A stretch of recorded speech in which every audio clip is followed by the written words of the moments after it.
That does sound a little bit strange, like you mean you can reuse the wind? Well, of course you can. Big windmills do it. They separate themselves maybe 2,000 feet from each other, but they still reuse the wind. So today we're going to show you how to do it in a more compact environment. My name is George Spencer, and I'm an inventor.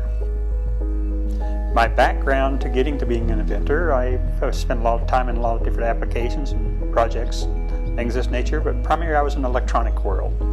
I was a senior staff engineer for one major electronics company.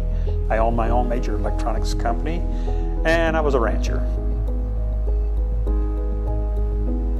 When I started assessing vertical windmills, what I noticed that most of them all operate off of a single vertical shaft, which drives a generator to its base, and they're all somewhat small. You cannot produce large quantities of energy with small blades. It's just a fact.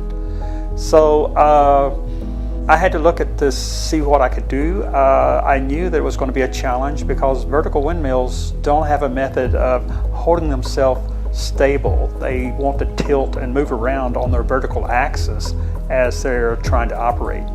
So to make a long bladed vertical windmill is not really feasible because they want to tip and turn over. To overcome that, what I did, instead of using a vertical axle, I put a elevated ring that they operate on or travel on. And so I could put multiple rings underneath it and support a blade 500, 600 feet long if I want to.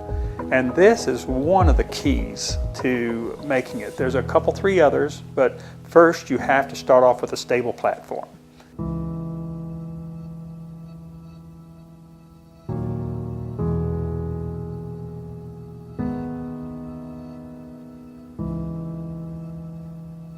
You notice as I turn the windmill itself, this gear turns with the windmill. It's actually attached to each one of these frames.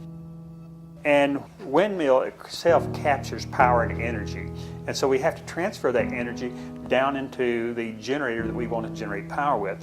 And that's how the mating gear that comes up and attaches to this, it spins and spins the generator, and we have electric power.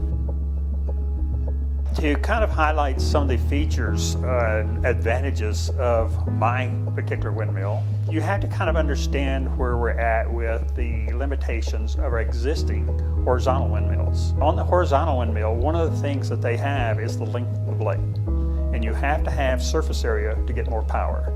For them to increase their surface area, they've almost reached their limit of 300-foot blades of being able to do that. So it's very painful for a horizontal windmill manufacturer to increase the power rating of that windmill from 3 megawatts up to 8 megawatts.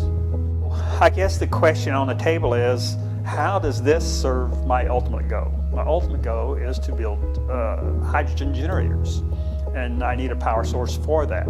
So portability becomes a real factor in the generators, to be able to put them in places, these wind generators, put them in places where you wouldn't normally find them. Normally you find them on top of mountains and things of this nature. Because of this design, I can operate down in 6 to 10 mile an hour winds instead of the 10 to 30 mile an hour winds. Now mine not only operates in those low wind conditions, the horizontal windmills have an upper wind cutoff point where if they go any faster they can damage themselves. Mine does not have that. It's automatically feathering. It rotates at a very, very docile speed. This particular windmill will turn less than 1 RPM in reasonably decent winds, like 30 mile an hour winds. So it's very slow, very docile, and it becomes a perch for birds.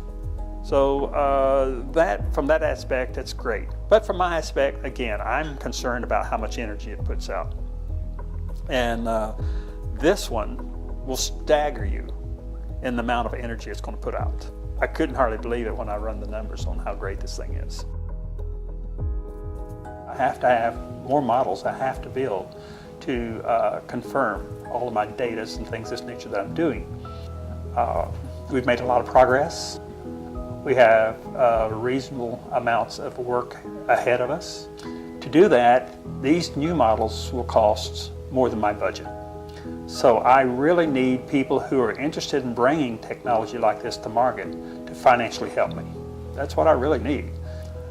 With an accelerated pace, I'm still on a 5-year timeline to try to get this thing done. And I believe 5 years is reasonable. So we should have working prototypes within 2 years with the right budgets. But it's a tough world. Nothing comes easy on this deal. And the thing that greases the wheel is money. Any help that I get, I truly appreciate. And you will be part of bringing this technology to the world.